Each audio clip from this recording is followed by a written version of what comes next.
Welcome back. Now, Brooks and I just had an entire conversation about a drivetrain getting put in. Yeah, what was up with that? I mean, where were you going with that, Ben? Well, it's just odd.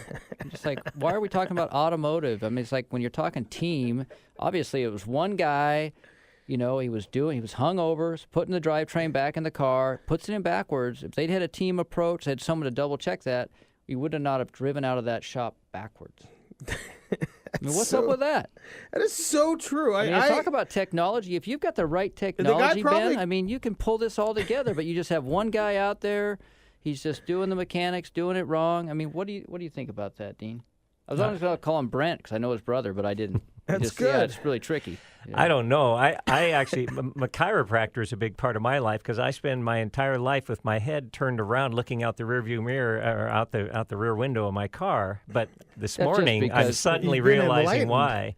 Yeah, he's like, I've been driving backwards my whole life. That is my problem. Yeah. I never Bad went to mechanic. the dealer. You always got to go to the dealer. Always take your car to the dealer.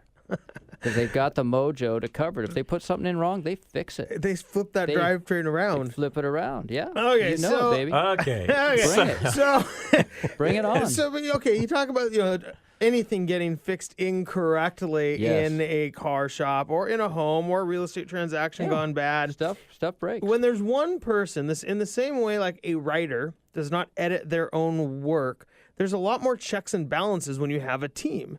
I mean, there's no doubt about that. And whether it's whether you're using technology, which needs to come into play, or you have other people on your team, again, I think you just get into this. One person can't do it all. That's one thing, and I think that Dean will speak to that in real estate, but certainly in building, one of the big concerns people have is, if I hire Chuck and he's going to work on my house, but he's the only guy, what if Chuck flakes out?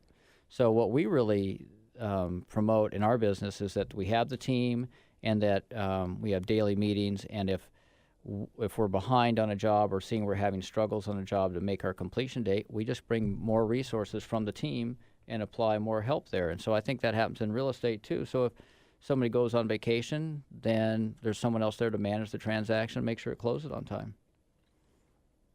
I mean, it's a huge part because people do take vacations. I know there's a lot of people who are in the mortgage industry who don't have teams, and then they go on vacation. They're not even on vacation. I mean, they're just doing email the whole time. They're just working from Hawaii. Yeah. So it's you really the team approach is, I think, better for the clients, and they get a better product at the end of the day, whether that product is car repair or mortgage closing on time. Or a house. Or a house or a real estate transaction closing on time. Absolutely. Well, that aspect was really the final straw for me. We went with our family up to Roach Harbor, and I spent probably 6 hours of every day down at the Daharo Hotel because it was the only place that had internet in that little area, and sat on my computer because I couldn't leave it without the team. Mm-hmm. Now it's a simple process to make sure my clients are well taken care of, and I still have a quality of life, family, and the other things that are important. Sure.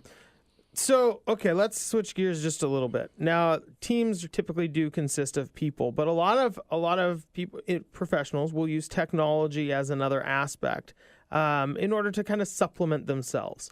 Do you tend to think that technology it can be overused or underused, or does it depend on maybe the client?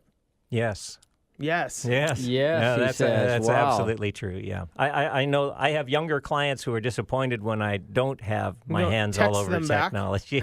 Yeah, when I just don't know how to interact with all the real estate apps and technology that's available, and yet I have older clients that get disappointed when I want to email them.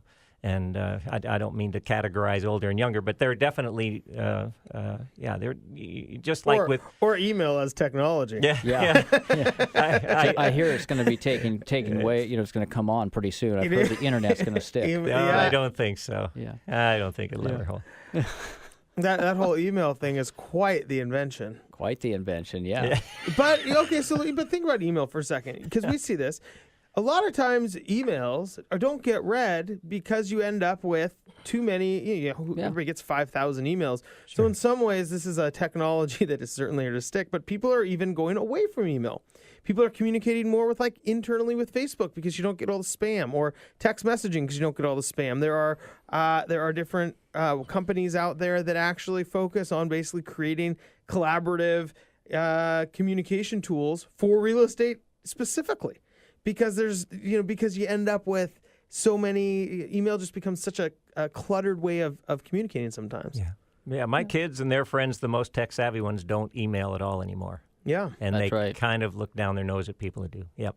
No, it's and we ask all of our clients as we're beginning that relationship, how would you like us to communicate with you? Would you like us to communicate via phone, text, email, Facebook? I mean, what ways do you like to be communicated with? And then that goes right into the information about them, so we make sure that the lead carpenters know they'd rather be a text than an email, or they'd rather have a phone call, or that's or how we meet do at Salty's. Yeah, or that's the only way they'll they only want to do it meet at Salty's at the bar. That's the only way we can communicate. Yeah. Yeah. But we don't get any clients like that, unfortunately. Yeah, it'd be nice. They don't clamor to my door either. Yeah, it's too bad. We only can communicate over lobster and drinks. And drinks. That'd be nice. Although you know that if you're a customer, it's a pretty good gig since it's probably going to get bought for you. Probably would. It probably would. But I think the one of the challenges I we're only seeing. want to work with a real estate agent who buys me lobster. Yeah. Is that people are the biggest commodity that they have is time, and I think that's what people are trying to scratch back. They need more time, and so hiring a real estate professional to help them find a home, or hiring a builder to help them build their home or find a lot. I mean, that's what they're really buying. Is they're buying time. They're buying time back. One of the most dramatic changes in the real estate industry has been what technology has done. It used to be that the realtors would get a great big book every week, and then they'd all meet that day and fight over pages, tear them out, scribble things, and then they'd get in their car with their map, open their big map on the front seat, and try to find these places. Now, most clients come to us having a list of properties they want to see because they have access to so many good sites, and we encourage that. I often say, narrow down to your favorite 4 before you even come back to me, because everything that they need in information is there, far more than those realtors, when they worked out of that book, they had a picture of the front of the house. Mm-hmm. They had no idea what was inside, what the condition of the house was. Right. So there's so much information now that. And I'd say 98% of the clients that come to us already are using technology and appreciate the. Yeah. And going back to that same point, you get into the entire team aspect because you have to present it so well online.